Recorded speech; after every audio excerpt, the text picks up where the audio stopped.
बच्चे ने अचानक टेबल पे रखा हुआ सामान फेंकना शुरू कर दिया। इधर उधर जो सामान था वो भी फेंकने लगा और उसके बाद ज़मीन में बैठ गया।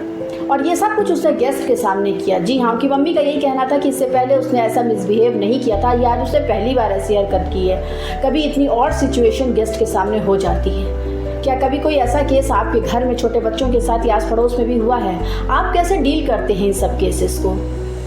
देखिए, अगर आप ऑब्जर्व करेंगे तो ये ज़्यादातर वो बच्चे होते हैं जिनकी जो मम्मी होती हैं वो जॉब में होती हैं, क्योंकि वो शाम को थक कर आती हैं तो वो बहुत ज़्यादा बच्चों पर ध्यान नहीं देती हों, और यही वो इग्नोरेंट बच्चे होते हैं ज़्यादातर। या फिर वो बच्चे होते हैं जिनकी मम्मी जो है वो किटी पार्टीज़ में भी इन्वॉल्व रहती हैं और बच्चे को उनके घर की आया पाल रही होती है। आपको एजुकेशन का मतलब ये नहीं है कि आप जॉब करें। जब तक आपके बच्चे छोटे हैं आपको पूरा ध्यान उन बच्चों पर देना है, कम से कम जब तक बच्चे आपके 5 साल के नहीं हो जाते हैं। उसके बाद आप अपनी जॉब पर ध्यान दीजिए।